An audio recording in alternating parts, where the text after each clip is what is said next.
Saya baru melihat berita yang sedang viral. Gadis kecil itu anak kita, keponakan kita, adik kita, diri kita. Mencuri ayam tidak benar, tapi ayam dibayar dengan nyawa tidak bisa dibenarkan. Mengapa saudara kita mencuri? Di tengah negeri gemah ripah lo jenawi.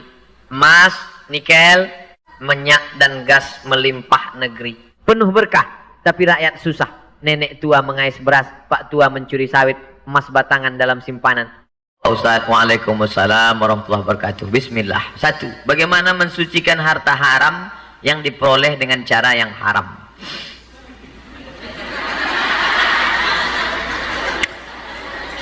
Harta tadi haram, dibawa pulang ke rumah, dibelikan ke beras. Beras tadi masuk rice cooker, berubah menjadi nasi. Nasinya disuapkan ke mulut. Allahumma barik lana fima razaqtana wa qina azabannar. Yummy. Nasi yang masuk ke mulut berubah menjadi darah, darah menggumpal menjadi daging, daging masuk ke dalam badan. Ayyuma lahmin nabata min haramin, setiap darah daging yang ada di badan tumbuh dari yang haram, fannaru aulabih, tempatnya neraka jahanam. 1. 2. Tadi berdoa subuh, Allahumma dina fi man hadait, wa afina fi man afait. Doa tak dikabulkan Allah. Kenapa doa tak makbul? Mat'amuhu haram, makanannya haram. Masrabuhu haram, minumannya haram. Oh, kalau gitu tak usah dibelikan kelontong nasi uduk. Belikan ke apa? Ke pakaian. Malbasuhu haram, pakaiannya haram. Kalau gitu sedekahkan ke anak yatim. Berikut ini kita saksikan santunan kepada anak yatim. Wah, kasih sapu kepala, kasih sapu kepala, kasih foto-foto update status. Kasih. Wa anfiqu, bersedekahlah, wa anfiqu, berinfaklah, wa anfiqu, berzakatlah min thayyibat, yang baik-baik saja. Innallaha thayyibun, Allah maha suci. La yaqbalu illa thayyiban, Allah tak menerima kecuali yang halal-halal saja. 4. Duit tadi dikumpul, kumpul, pergi ke Makkah, haji dan umrah. Labbaik Allahumma labbaik, labbaik Allahumma labbaik. Apa kata malaikat? La labbaik wala sa'daik. Kau tak dapat panggilan, kau tak dapat haji mabrur. Kenapa? Zaduka haram, karena kau berangkat dengan uang haram. Bagaimana cara menghalalkan yang haram nih Pak Ustadz? Udah kandung dapat, mau dibuang mubazir. Antarkan ke lembaga yang dinikmati orang banyak. Panti jompo, anak yatim, fakir miskin, masjid. Kembalikan uang umat kepada umat. Pak Ustadz, ini saya dapat nih ya, 1 juta. Kalau saya balikkan ke negara tak akan balik. Negara tak mau terima, udah tanda tangan. Kemana? Balikkan uang umat kepada umat. Alhamdulillah Pak Ustadz, yang 1 juta kemarin udah saya balikkan. Kalau 10 juta, saya istikharah dulu Pak Ustadz. Mau 1 juta, mau 10 juta, jangan. Disuap ke mulut anak. Anak-anak kita tuh hijau, bersih, suci, tak bernoda, fitrah. Ketika masuk ke dalam mulutnya darah dari haram, masuk ke dalam jantung. Nih jantung sebelah kiri berdetak. Terasa dia berdetak. Kalau tak berdetak, mati dah. Menyemprot darah haram nih, naik ke otak. Naik dia ke otak, menyembur ke otak. Nasiyatin kadhibatin khati'ah. Otak pendosa, penipu, pembohong. Kenapa disebut penipu, pembohong nih otak? Karena darah dari jantung haram menyemprot ke otak. Dan otak itu yang berpikir. Nih, makanya kalau sudah terbentur otak, hilang. Kawan saya ada, dulu di Mesir, kata dia hafal Quran. Abang dulu mat di Mesir hafal Quran. Tapi pas naik sepeda motor jatuh, itu agak hilang-hilang sedikit. Saya bilang, bang, aku dulu punya radio, rusak. Terus gimana bisa betul? Ku jatuhkan sekali lagi, elok dia balik. Coba bang lagakan balik. Aku khawatir nanti ku jatuhkan, hilang pula Al-Fatihah nih, kata dia. Jangan sampai kita suapkan yang haram-haram. Begitulah caranya supaya kita bersih daripada yang haram. 2. Bagaimana mensucikan harta halal tapi diperoleh dari sumber yang haram. Modal tadi haram. Modal haram. Dikembangkannya bisnisnya halal. Maka modal haram itu pun tumbuh menjadi haram. Karena tak mungkin babi beranak, kucing beranak, Itik. Haram pasti haram. 3. Naha Rasulullah sallallahu alaihi wasallam an thamanil kalbi. Nabi melarang hasil babi. Wa mahril baghi, hasil prostitusi. Apa satu lagi? Wa hulwanil kahin, hasil perdukunan. Karena perbuatan itu haram, hasilnya pun ikut menjadi haram. Jadi bagaimana nih Pak Ustadz? Balikkan uang umat kepada umat. Berat perjuangan saya. Itulah ujiannya. Ada orang diuji sakit, lulus. Ada orang diuji kebakaran, lulus. Ada orang diuji kesehatan, ditembak, mati, lulus. Tapi ketika diuji, maka ini berat ujiannya. Maka selamatkanlah kita. Saya sudah menyampaikan ini. Ustadz apa memang tak pernah makan haram selama ini? Berusaha untuk menjauhi yang haram. Saya diundang ceramah ke bank konvensional, riba haram. Saya tak bisa datang, tolonglah Ustadz sampaikan. Iyalah, akhirnya saya datang, dikasihnya saya duit. Tentu hasil dari konvensional itu riba haram. Duitnya saya ambil, saya serahkan ke fakir miskin, ke anak yatim, ke masjid. Dikasihnya kuih kotak, saya bawa pulang. Jam 5, jam 6 saya puasa sunat. Azan sedengar, Allahu Akbar, Allahu Akbar. Perut lapar, saya buka kuih tadi. Lemper, sedap pula ini. Tapi haram. Haram apa halal? Haram apa halal? Haram apa halal? Tutup balik, ini haram. Nanti ajalah kuserahkan di simpang lampu merah. Biasanya banyak anak fakir miskin. Begitu sampai di lampu merah, satu pun tak ada fakir miskin. Seolah-olah mereka tahu saya bawa kuih haram. Masuk pengajian, ini belum buka puasa lagi. Masuk pengajian, ceramah, dikasih air putih segelas, minum. Selesai itu tanya jawab. Dari maghrib ke isya tanya jawab. Dari maghrib ke isya pengajian, dari isya tanya jawab setengah jam, saya pun pulang. Lewat jalan Sudirman, masuk jalan Nangka, mau mampir seafood, kerang rebus. Begitu mau turun, nampak saya orang buta memegang kotak kuaci. Tak jadi saya buka puasa. Saya tanya dia, Bapak tinggal di mana? Dekat di sini. Ada yang jemput? Tak ada. Ayolah saya antar. Yalah. Duduk, saya kasih dia kue kotak. Rupanya dialah yang rezeki makan. Nama Bapak siapa? Purba. Oh, si Purba lah yang cocok makan ini. Yalah. Itulah cerita kue haram tadi. Oleh sebab itu Allah menjaga kita, anak cucu kita, jangan sampai kita makan haram ini. Apakah asuransi termasuk riba Pak Ustadz? Kata fatwa Syekh Ali Jum'ah Mufti Al-Azhar, Mufti Mesir. Syekh Ali Jum'ah masih hidup orangnya. Asuransi ini tak ada zaman Nabi. Lalu kalau begitu, karena tak ada zaman Nabi, ulama berijtihad, lain kepala lain isinya. Ada 3 pendapat ulama. Yang pertama, katanya asuransi itu halal. Kenapa halal? Di situ ada unsur ta'awun, tolong menolong. Bapak 100.000, ibu 100.000, bapak 100.000, 100. Ketika saya kecelakaan, terkumpul duit yang banyak, saya tertolong. Dilihat dari tolong menolongnya, maka dia halal. Kata satu kelompok. Kelompok yang satu mengatakan haram. Di mana letak haramnya? Saya masukkan duit 100.000, bisa dapat 10 juta. Padahal baru aja masuk semalam, langsung besoknya dapat 100 juta. Sedangkan kawan saya sudah 10 tahun memasukkan 100.000, tak dapat. Karena tak ada kecelakaan dia. Saking gondoknya dia, dibuatnya kecelakaan sendiri. Biar turun duit.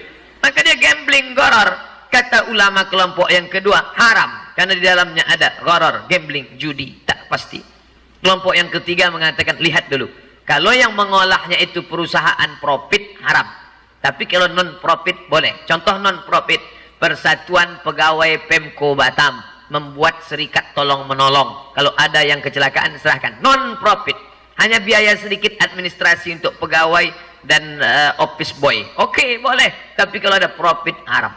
Jadi 2 mengatakan haram, 1 mengatakan boleh. Ustadz pribadi, saya condong kepada yang haram. Maka saya tak masuk asuransi. Mobil Ustadz tak pakai asuransi? Tidak. Jadi kalau kecelakaan, bolak-balik kecelakaan. Saya tanggung sendiri. Hati-hati, pelan-pelan. Ditabrak orang dari belakang. Nah, jadi masalah kecelakaan ini kita bertawakal kepada Allah, tapi tetap usaha. Bagaimana jika sudah terlanjur? Inilah penyakitnya. Namun jika berhenti di awal, uang yang disetor selama ini hanya kembali sebagian saja. Apakah menunggu nilainya sama seperti yang disetor atau mengikhlaskan saja uang yang telah disetor itu? Kalau mau tobat tak pikir-pikir. Kalau tobat mau pikir, ada bukunya di Mesir, judulnya Uridu an atub walakin titik-tiga. Aku mau bertobat tapi titik-titik. Tobat tak pakai tapi. Saya sebenarnya mau tobat nih Pak Ustadz. Kapan? Nantilah nunggu pensiun dulu. Memangnya malaikat maut kalau datang nunggu pensiun? Yang muda jangan bangga, yang tua jangan putus asa. Yang sehat jangan merasa pede, yang sakit jangan down. Ketika kau sedang jatuh, jangan kau takut. Karena kau bisa tegak dengan mengangkat tangan. Allahu Akbar. Ketika kau sedang di atas, jangan pula jatuh. Karena kau setiap hari menempelkan keningmu ke lantai. Allahu Akbar. Subhana rabbiyal a'la wa bihamdi. Berusaha menghindarkan. Karena tak lama kita menikmatinya. Dimakan, diminum, dimakan, diminum, dimakan, minum, dipakai. 3 saja. Makan, minum, pakai. Makan, minum, pakai, mati. Bukan. Kanak-kanak, remaja, dewasa, tua, sakit pinggang, diabetes mellitus, jantung koroner, mati. Iya kalau sempat sakit. Ada orang sempat sakit, sempat dia bertobat, sempat istighfar. Ini tak sempat tobat. Batuk, mati. Minum kopi, mati. Kopi Mirna, mati. Oleh sebab itu, tak lama kita menikmati ini. Bolak-balik. Berapa banyak orang mencari yang haram, tak sempat dia menikmati. Pak, silakan makan Pak. Belum juga lagi makan. Silakan makan Pak, makanan saya belum datang. Silakan makan Pak, makanan saya belum datang. Udah datang semua Pak, makanan saya belum datang. Bapak pesan apa? Kentang rebus nggak pakai garam. Tak sempat dinikmati. Siapa yang menikmatinya? Orang lain. Bapak yang punya duit banyak, ambil sana, ambil sini, sikut sana, sikut sini, 10 M. Begitu meninggal, sekarang gantian, ibu pula yang dapat. Kalau bapak meninggalkan 10 M, berapa jatah ibu? Ini yang ditunggu-tunggu ibu dari tadi. Berapa jatah kami? Berapa jatah kami ini sebenarnya, kata dia. Walahunna rubu mimma taraktum. Ibu dapat 1/4 kalau ada anak. Kalau tak ada anak, ibu dapat 1/4. Kalau ada anak, ibu dapat 1/8. 2,5 miliar di tangan. Kalau sudah dapat 2,5 miliar, langsung masuk ke salon. Belikan Kawasaki Ninja 100 juta satu, dapat brownies, berondong manis. Suami baru, peluknya kuat minta ampun. Sampai tak bisa menunjuk mana makam suami. Mana makam suamimu yang lama? Tuh sana. Tak sempat kita nikmati itu. Wallahu a'lam bishawab. Itulah pertanyaan tadi. Wallahu a'lam. Setelah itu mereka pulang, mereka tengok hancur berhala kita. Ya, ini pasti Ibrahim. Tangkap Ibrahim. Ahriquhu, bakar dia hidup-hidup. Dinyalakan mereka lah api unggun besar. Lalu kemudian mereka akan membakar Nabi Ibrahim alaihissalam. Sebelum itu tanya dulu, pakai otak. Sebelum pakai otak, ditanya Nabi Ibrahim, anta fa'alta hadza bi alihatina ya Ibrahim? Anta, apakah engkau fa'alta hadza, kau yang melakukan ini bi alihatina, terhadap tuhan-tuhan kami, ya Ibrahim, engkaukah yang melakukan ini? Tengok hebatnya argumentasi Ibrahim. Apa jawab Ibrahim? Bal fa'alahu kabiruhum hadza, yang menghancurkan ini yang paling besar. Fas'aluhu, kalau kalian tak bertanya, tanyalah dia, tanya mereka, in kanu yantiqun. Makin marahlah mereka, mengamuk mereka. Itu ciri orang irasional. Diajak berdebat, kalah. Kalau otaknya jongkok, ototnya main. Diajak debat, kalah. Kumpulkan kayu-kayu, bakar Ibrahim. Maka dikumpulkan semua kayu, hidupkan, tangkap Ibrahim, ikat, bakar dia. Dibakar mereka Nabi Ibrahim. Di situ mukjizat datang. Apa kata Allah Subhanahu wa taala? Ya naru, hai api, kuni bardan. Bardan sejuk. Ada kawan saya dulu namanya Bardan, bawaannya sejuk aja. Bardan, hai api, jadilah engkau bardan, sejuk, wasalaman, selamat ala Ibrahim. Api yang panas berubah sejuk dan selamat. Keluar Nabi Ibrahim dari api dalam keadaan sejuk dan selamat. Mukjizat dari Allah Subhanahu wa taala. Arang-arang dicampakkan ke dalam kolam, dan sampai hari ini di Turki katanya ada ikan di satu kolam yang besar. Ikan itu katanya arang-arang zaman Nabi Ibrahim dulu. Ustaz tahu dari mana? Tonton Jejak Rasul. Malaysia punya. Malaysia ini hebat. Mereka telusuri itu semua, kapal Nabi Nuh, kampak segala macam, sumur Nabi. Dibuat mereka video. Hebat. Untuk anak-anak dibuatkannya video Upin Ipin. Untuk Islami dibuatkannya. Ada yang baik, ada yang tak baik. Upin Ipin itu baik, tapi Bang Saleh tak baik. Baik, bencong. Nah, maka Nabi Ibrahim selamat. Ketika mereka membakar Nabi Ibrahim, dibakar mereka, datang burung pipit. Datang burung pipit dengan paruhnya. Dibawanya lah berapa tetes lah air burung pipit dengan paruh, disiramkannya ke api yang membakar Nabi Ibrahim. Apa kata binatang yang lain? Ketawa nengok burung pipit. Apalah burung pipit nih, mana bisa air macam itu memadamkan api Ibrahim? Apa kata burung pipit? Aku tahu api ini tak padam karena ini, tapi nanti aku bisa menjawab di hadapan Allah ketika ditanya, saat orang soleh dibakar, apa yang kau lakukan? Aku ikut meneteskan agak setetes. Sekarang ketika ulama dikriminalisasi, ketika Ustadz Somad diejek di internet, siapa yang membela? Jangan cuma diam aja, kasihlah posting agak 2-3 kali posting. Nah, bukan saya maksudnya. Yang penting kita berbuat. Ada satu binatang waktu itu bukannya membawakan air, malah dia meniup api. Api yang sedang bergejolak itu ditiup-tiupnya. Api pun makin besar. Siapa dia? Cicak. Maka sampai hari ini berpahala membunuh cicak malam Jumat. Api di sini sudah mati semua. Datuk nenek moyang kau lah dulu cicak yang ikut meniup-niup Ibrahim. Membunuh cicak. Membunuh cicak hadisnya sahih. Apa salah cicak Pak Ustaz? Itu kan cicak yang 3817 tahun yang lalu. Cicak ini apa salahnya? Gara-gara punya nenek moyang yang salah. Kadang kita kasihan juga nih kok cicaknya. Makanya di Malaysia ada sinetron namanya Cicak Man, untuk menandingi Spiderman. Udah nonton? Itulah kalah sama saya. Nah, artinya apa? Kita berbuat bukan lihat hasilnya. Datang bukan dekat ini. Ini saudara kita yang datang dari Al-Bahjah. Al-Bahjah Buya Yahya dari Az-Zikra. Az-Zikra di mana?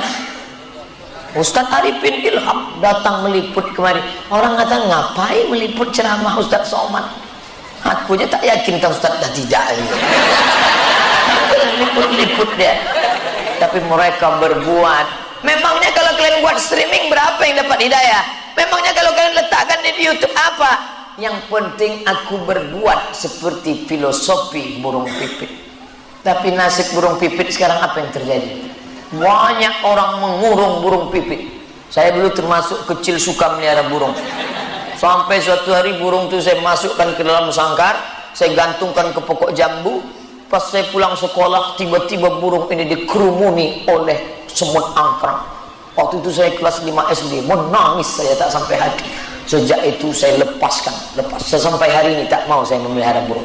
Ini orang sekarang melihara burung, dimasukkannya ke dalam sarang yang kecil, diukir pakai kayu Jepara. Dari sejak akil balik burung itu tak pernah jumpa perempuan.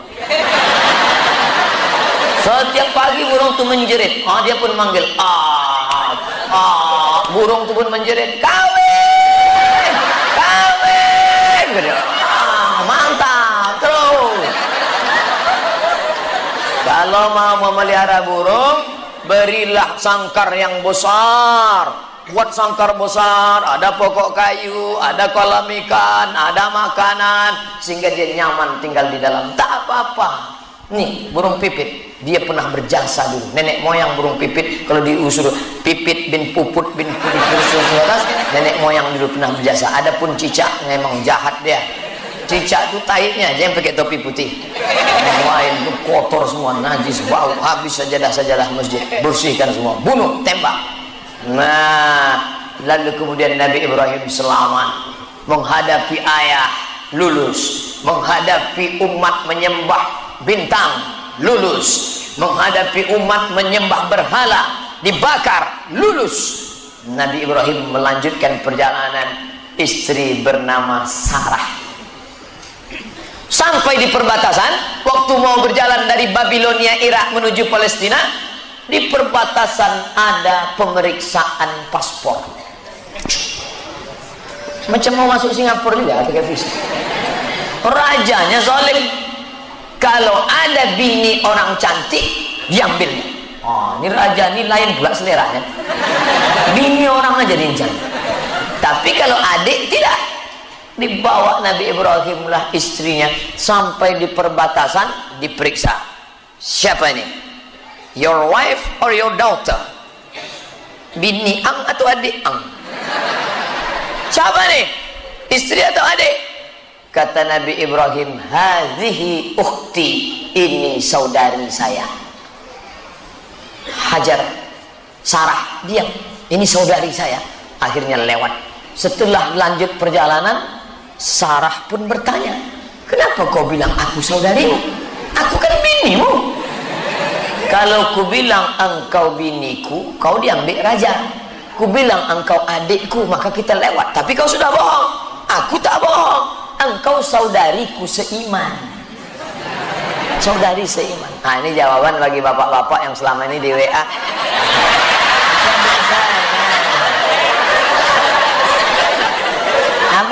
Abang udah nikah. Itu siapa? Adik saya. Kita jelas-jelas bini adik. Oh, ngamuk lah bini. Abang, kita sudah punya anak. Abang bilang juga aku sebagai adikmu. Adik apa? Engkau adalah saudariku seiman. Tak boleh bohong. Nabi Ibrahim alaihissalam terdesak menyelamatkan diri, tapi dia tetap tidak bohong. Dia katakan, ukhti fil iman. Kita saudari seiman. Saya, bapak, ibu, Sunda, Jawa, Batak, Minangkabau, kita semuanya saudara. Innamal mu'minuna ikhwah. Orang beriman itu bersaudara. Maka saya panggil yang bapak-bapak ya akhi, yang perempuan ya ukhti, dinyanyikan oleh Opik. Ya akhi, ya ukhti. Opik sedang kena serangan sekarang. Kasihan. Oke, kita lanjutkan. Jangan sampai singgah di situ, lanjut. Nah, lalu kemudian Nabi Ibrahim melanjutkan perjalanan. Sampailah ke bumi Palestina, bumi tempat hijrahnya para nabi. Kalau masuk waktu Isya, tolong saya dikasih tahu. Cara ngasih taunya bisa pakai kertas, Ustaz udah masuk, atau dari jauh gini kan. Gitu, jangan pandang-pandang. Ini kadang jamaah nih pandang. Nah, gitu. Kita jujur-jujur aja. Ustaz. Lalu kemudian Nabi Ibrahim pun hijrah di Palestina. Semua nabi-nabi sebagian besar hijrah ke Palestina. Nabi Musa alaihissalam hijrah ke Palestina dari Mesir, melewati Laut Merah, hijrah ke Palestina. Nabi Isa alaihissalam, Nabi Isa tak hijrah di Palestina, lahirnya di Palestina, Bethlehem. Nabi Musa alaihissalam hijrah. Nabi Ibrahim alaihissalam hijrah dari Babilonia, Irak ke Palestina.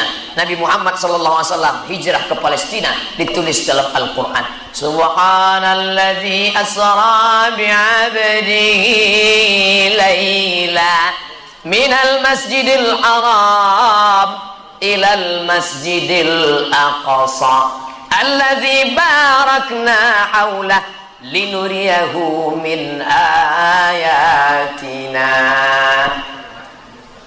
Bapak Ibu yang dimuliakan Allah, kita mengenang Ibrahim alaihissalam mengenang Palestina yang sedang dijajah oleh Israel. Ingat, saya setiap khutbah Jumat tak pernah saya lupakan doa. Allahumma ansuril Islam wal muslimina fi Palestin. Allahumma ansur ikhwanana al mujahidina fi Palestin. Jamaah tak ada mengaminkan. Awak berapi-api mengingat Palestina, dia berair-air di bawah. Gimana menjuangkan Palestina? Ibu yang dimuliakan Allah, maka apa yang sanggup saya sampai hari ini, laptop itu gambar screen Masjidil Aqsa. Supaya apa? Setiap dibuka ingat Aqsa. Banyak kawan-kawan dibuatnya Masjidil Haram. Bukan tak hormat Masjidil Haram. Masjidil Haram megah, mewah, kurang mewah, hebat. Masjid Nabawi, semua orang datang berkunjung. Masjidil Aqsa ditinggalkan. Maka kita kenang itu. Adik-adik, pulang dari sini kalian cari Masjidil Aqsa, enter, print, cetak, buat di kamar. Masjidil Aqsa, I'm coming. Aku akan datang membebaskanmu Masjidil Aqsa. Kata Masjidil Aqsa entah iya entah tidak.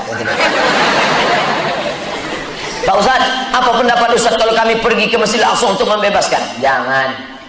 Apakah kedatanganmu meringankan beban atau menambah beban mereka di sana? Saya khawatirnya ramai-ramai anak muda dari Batam ke Masjidil Aqsa tiba-tiba masuk koran. Apa yang tertulis? 3 orang Batam terbengkalai di Masjidil Aqsa karena sudah 3 hari tak dapat lontong sayur. Tak ada gunanya. Man jahaza ghazian faqad ghaza. Siapa yang menyiapkan alat-alat perang, maka dia sudah dapat pahala jihad. Kirimkan ke nomor rekening saudara perjuangan Palestina.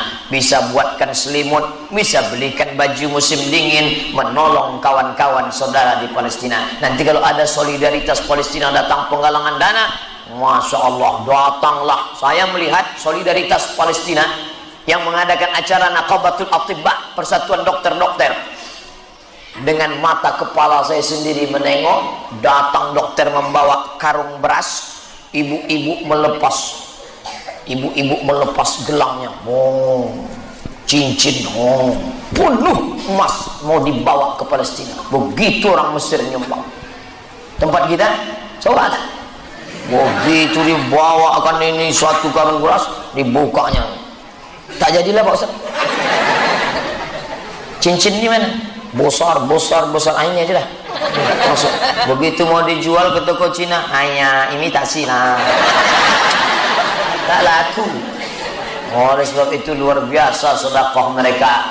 Ini Masjidil Aqsa. Di bawah Masjidil Aqsa ini kata mereka ada Temple of King Solomon. Kita menyebutnya Sulaiman, mereka menyebutnya Solomon. Ada pula penulis kita mengatakan Raja Sulaiman ini kerajaannya hebat sampai ke Nusantara, sampai ke Yogyakarta. Itulah namanya Sleman. Sampai Arab Lungonang Lungonang Sleman, Yogyakarta. Wah, betul tidaknya Allah alam bisawab. Yang jelas mereka mengatakan di bawah Masjidil Aqsa ada Temple of King Solomon. Mereka akan menguasai dunia. Begitu kata mereka. Kita akan lanjutkan setelah sholat Isya, insyaallah. Cepat betul jam di Batam.